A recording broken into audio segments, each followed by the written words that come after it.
சென்னை பனையூரில் உள்ள தாவேக அலுவலகத்திற்கு அக்கட்சியினுடைய தலைவர் விஜய் வந்தபொழுது அவருடைய கார் முற்றுகையிடப்பட்டது. தூத்துக்குடியைச் சேர்ந்த தாவேக பெண் நிர்வாகி அஜிதா தரப்பினர் காரை மறித்ததாக கூறப்படுகிறது. தனக்கு பொறுப்பு வழங்கவில்லை என்ற காரணத்தால் இதுபோன்ற நடவடிக்கையில் அவர்கள் ஈடுபட்டதாகவும் கூறப்படுகிறது. தொடர்ந்து விவரங்களை வழங்கி வருகிறார் எம்முடைய செய்தியாளர் ஜெர்ரி. பேசலாம். ஜெர்ரி, தொடர்ந்து நம்ம பார்த்துட்டு வரோம். தனக்கு பதவி வழங்கலை அப்படின்றதால இது போன்ற நடவடிக்கையில் ஈடுபட்டாங்க. இதற்கு முன்னாடியும் என்னென்ன பிரச்சனைகள் எழுந்தது அப்படின்றத பார்த்துட்டு இருந்தோம். தாவேகாவை பொறுத்த வரைக்கும் நாங்கள் சாதி அடிப்படையிலேயோ இல்லை சமுதாய அடிப்படையிலேயோ இடம் வழங்குறதில்லை அப்படின்றத அவங்க சொல்றாங்க. ஆனால் என்ன காரணத்திற்காக இது போன்ற சம்பவங்கள் இப்போ நடக்குது? இதுல குறிப்பாக ஒரு சமுதாயத்தின் அடிப்படையில பதவி ஒதுக்கப்படுதா? நிச்சயமாக. அதாவது தமிழக வெற்றி கழகத்தை பொறுத்த வரைக்கும் ஆரம்பத்திலிருந்தே பெண் விடுதலை என்று ஒரு குரல் மேடைகளில் ஒலித்துக் கொண்டிருக்கும். அதே போல சாதியின் அடிப்படையில மகளிர் என்பதற்காக என்னெல்லாம் பொறுப்புகள் மறுக்கப்படாது என்றெல்லாம் கூறி வந்திருந்தார்கள். ஆனால் தூத்துக்குடி மத்திய மாவட்டத்தை பொறுத்த வரைக்கும் அஜிதா ஆக்னல் மற்றும் எஸ் சாமுவேல் என்பவர் இந்த மாவட்ட செயலாளர் பொறுப்புக்காக போட்டியிட்டுக் கொண்டிருந்தார்கள். இந்த நிலையில்தான் அஜிதா ஆக்னல் மீனவ சமுதாயத்தை சார்ந்தவர், மற்றொரு சமுதாயத்தை சார்ந்தவர் எஸ் சாமுவேல். எனவே மீனவ சமுதாயத்துக்கு அங்கு வேட்பாளராக நியமித்தால் வெற்றி கிட்டாது என்ற காரணத்தை குறிப்பிட்டு கூறியிருக்கிறார்கள். அதே போல திமுகவை சார்ந்த ஒரு மிகப்பெரிய ஒரு புள்ளி அங்கே போட்டியிட இருக்கிறார். ஒரு பெண்ணால் அங்கே அவரால் தாக்கு பிடிக்க இயலாது என்றும் அவரிடம் கூறியிருக்கிறார்கள். எனவேதான் மாவட்ட செயலாளர் பொறுப்போ அல்லது அங்கே சட்டமன்ற தேர்தலில் போட்டியிடாமல் நீங்கள் மாநில பொறுப்பு பெற்றுக் கொள்ளுங்கள் என்று நிர்வாகிகள் அவருடன் பேச்சுவார்த்தையில் நீண்ட நெடுங்காலமாகவே பேச்சுவார்த்தையில் ஈடுபட்டு வந்திருந்தார்கள்.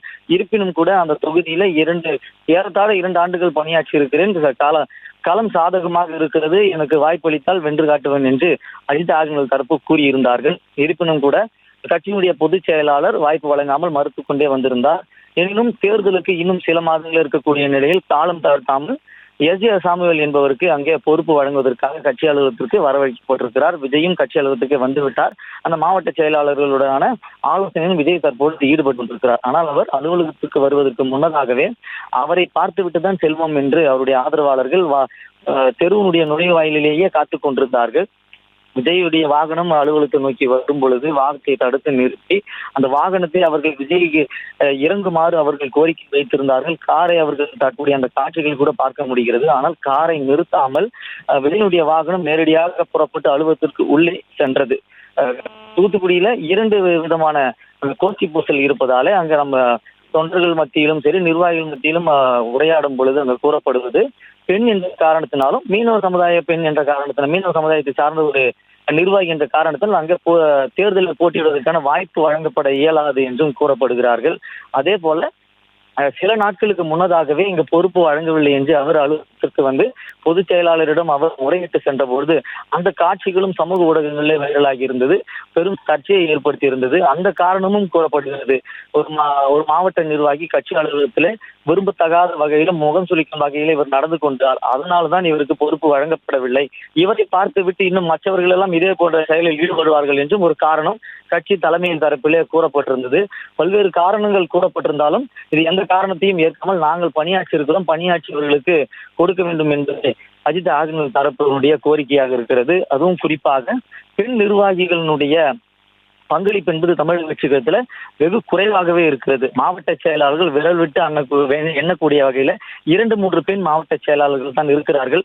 மாநில பொறுப்பிலுமே விரல் விட்டு எண்ணக்கூடிய 1 அல்லது 2 மாநில நிர்வாகிகள் தான் ஒரு பேருக்காக இருப்பார்கள். மேடையில கூட விஜய் நிற்கும் பொழுது இடப்புறத்திலோ அல்லது வலதுபுறத்திலோ ஒரு ஓரமாக நின்று கொண்டிருப்பார்கள். அவர்களுக்கு மேடையில் பேசுவதற்கோ அல்லது களமாடுவதற்கோ எந்தவித வாய்ப்பும் வழங்கப்படவில்லை என்பது வெகுஜன மக்களினுடைய ஆதங்கமாகவும் இருக்கிறது. தமிழக வெற்றி கழகத்தை பொறுத்த வரைக்கும் பெண்களுடைய பங்களிப்பு குறைவாக இருக்கிறது. அதே போல தூத்துக்குடியிலுமே கூட பிற நிர்வாகிகளை காட்டிலும் அஜித் ஆக்னலுடைய செயல்பாடுகள் வேகமெடுத்திருப்பதாகவும் தமிழக வெற்றி கழகத்தினுடைய நிர்வாகிகள் கருதுகிறார்கள். இருப்பினும் அவருக்கு பொறுப்பு வழங்காமல் எஸ் சாமுவேல் என்பவருக்கு பொறுப்பு வழங்குவது என்பது தூத்துக்குடியில் இருக்கக்கூடிய தமிழக வெற்றி கழகத்தினரால் ஏற்றுக்கொள்ள முடியாது இருப்பதனால்தான் தற்பொழுது ஓரணியாக திரண்டு தற்பொழுது தலைமை அலுவலகத்தை முற்றுகையிட்டு வருகிறார்கள். விஜய் வரும்பொழுது கூட அந்த காட்சிகளை பார்த்திருப்போம்.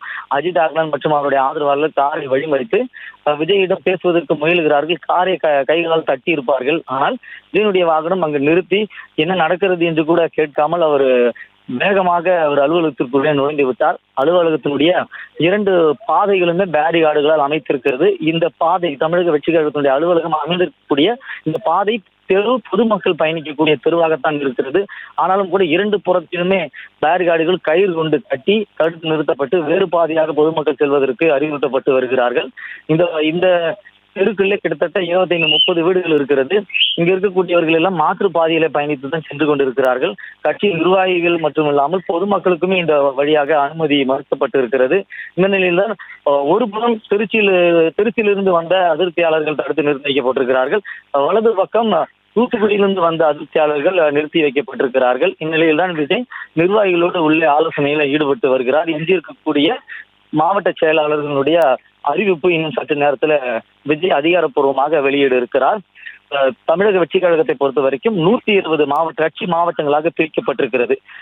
தமிழகத்துல எந்த கட்சிக்கும் 120 அமைப்பு ரீதியான மாவட்டங்கள் பிரிக்கப்படவில்லை. அதிகப்படியான அமைப்பு ரீதியான மாவட்டங்கள் கொண்ட கட்சி தமிழக வெற்றி கழகம். காரணம், ரசிகர் மன்றத்திலிருந்தே பலர் இங்கு பயணிப்பதால அனைவருமே முக்கிய பொறுப்புகளை கேட்டு தமிழக வெற்றி கழகத்தினுடைய அலுவலகத்தை முற்றுகையிடுவதால அதிகப்படியான மாவட்ட செயலாளர்களை பிரித்து பதவிகள் வழங்கப்பட்டு வருகிறது. அதன் அடிப்படையில் தான் 120 மாவட்ட செயலாளர்கள் பிரிக்கப்பட்டாலும் கூட மேலும் 18 மாவட்ட செயலாளர்களை பிரிப்பதற்கான திட்டமிடல் நடைபெற்றுக் கொண்டிருந்தது. அதில் ஒன்றுதான் தற்பொழுது. சரி, தொடர்ந்து தாவேக தலைவர் வரும் பொழுது அந்த காரை மறித்தது எதனால், இதற்கான காரணங்கள் என்ன, இது போன்ற விவரங்களை வழங்கியமைக்கு நன்றி ஜெர்ரி.